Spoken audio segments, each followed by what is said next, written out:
Lwansuka Lwemba Munnamwe oba Lwembala Speaker wa Mukono Municipal Council nga ndi mukiise wa Kiwanga kati era nga 2026 ngenda kuba mukiise wa Nantabulirwa 1 twala mu Kiwanga paka Nantabulirwa gyekoma.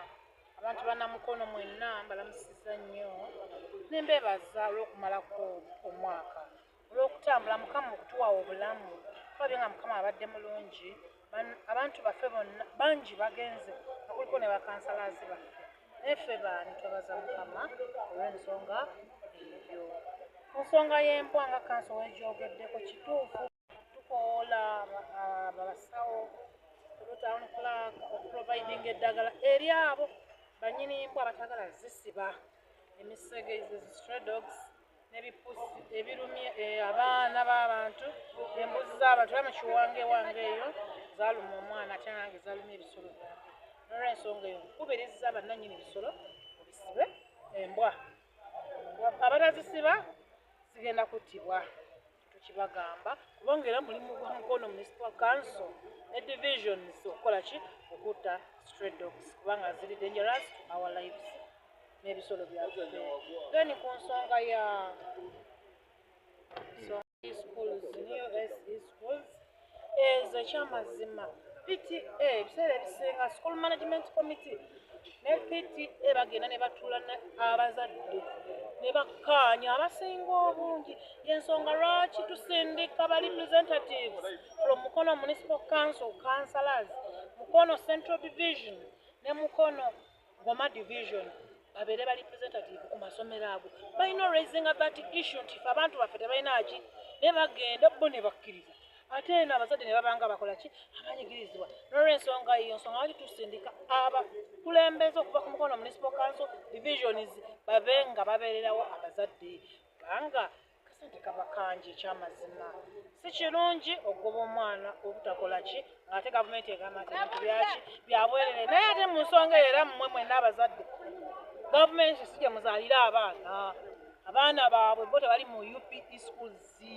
nammwe temuzaalira gavumenti naawe ng'omuzadde olina taking a responsibility okulaba ng'olabirira omwana wo because eyo nayo part of requirement and right to education, right for food, right for shelter, right for medical n'ebiringa ebyo. N'olw'ensonga eyo nkubiriza abazadde bano oba si ekyo muzaala abaana bemusobola okulabirira. Kituufu abantu baffe bali ignorant. Abantu baffe baganye spoon feeding.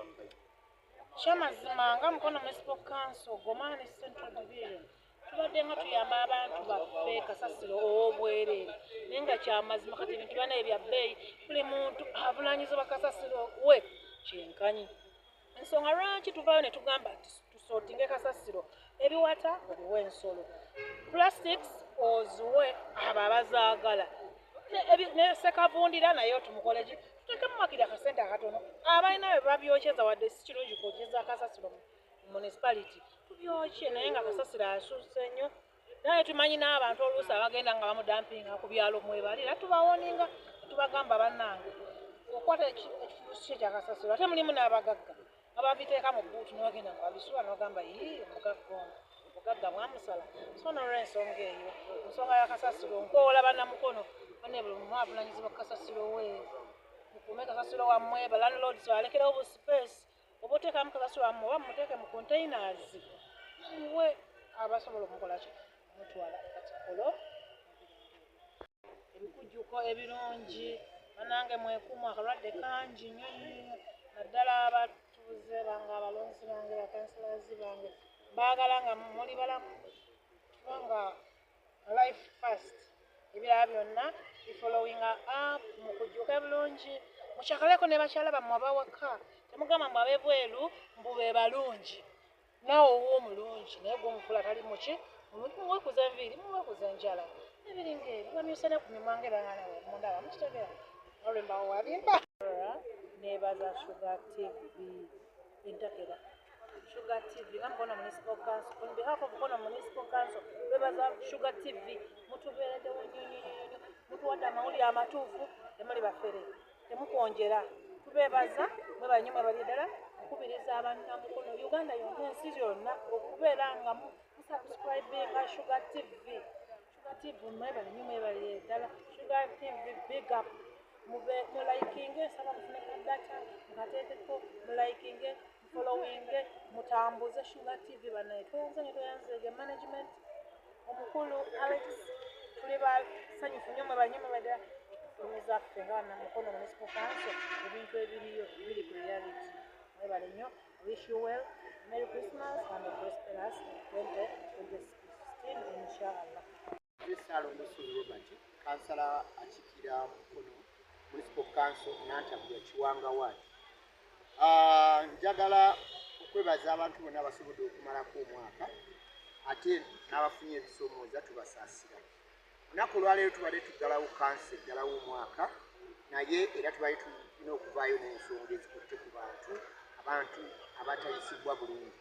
Ensonga esooka abaana mu Uganda bangi abatasobodde kumalako luwummula luno nga ebisale naddala abo basobola okutwala abaana mu government schools ate ebisale byekamize oba byekanamye ng'amasomero ga gavumenti President Museveni gagamba nti no yateekawo abaana bonna abagwanga basome ogenda okulaba ssente ze babasaba ziringa ate za private schools. Kati ffe ne kitusomera abaana balina kusomera bwereere oba gavumenti yasuulayo gwa naggamba omukulu w'essomero ye waddembe okuteekawo ebisale n'atreatinga essomero nga bw'ayagala. Neebazaaga amasomero agakoze ogwo omulimu gye sijja kumenya okulaba nga basomesa abaana bannayuganda bonna ne basoma.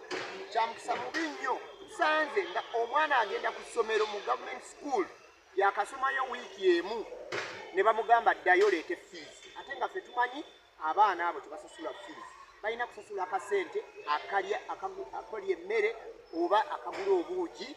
Omwana alina okubeera n'ebitabo ne uniform naye ekyo nno kidda eri abakwasaganya amasomero n'abo abava mu committees abakiikirira ebitundu ebyo abatuula ku lukiiko lwa PTA obutavaayo kuteekawo ssente abazadde abanaku ze batasobola. Era tukikwasiza ensonga eyo nti RDC n'olukiiko lwe tulondoole nnyo mu masomero ago abaana bannayuganda basobole okuganyirwamu mu ebyo gavumenti byeteekawo.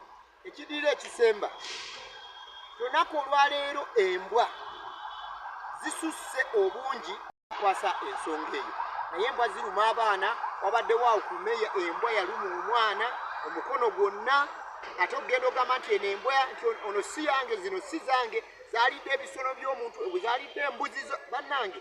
So tugubirira essente eziyamba abantu gani okwata ssente n'oziteeka mu bantu okuba bantu kuleeta motoka za tiyagasi empitirivu ennyo naye nga waliwo ebintu ebiruma abantu naddala abaana tebasobodde kusoma oluusi bagobeddwa ebyembwa ezo ebintu ebiruma abantu. Kati Krismasi neetuuse gavumenti yandibadde evaayo n'egamba abakadde bonna tubawadde Christmas package oba abalema mwenna gavumenti tuwadde Christmas package. Abakoze ekyo well and good we thank you naye nze nandibadde ndaba gavumenti program ezisinga okuva ku bantu twatunuulidde nnyo abantu abateesobola nga ssente ezavaayo eza PBM ziyamba abantu abanaku. Omuntu ayasobola kulya kyamisana na kyaggulo naye ogenda okwesanga ng'ate ali ekyemisana n'ekyeggulo n'ebikyepere ate nga bibagabana ku ssente za PBM. So gavumenti eveeyo n'okulondoola okw'amaanyi ennyo projekiti zaayo ziyambe abo be zirina okuyamba. Mbagaliza Christmas ennungi n'omwaka omupya muguyingiremu. Tugenda mu kalulu bannange temulwanagana temutema bannammwe abatufuddeko tiyaggaasi twongere okusabira tuyingire mu Uganda empya nga ffenna tuli balamu.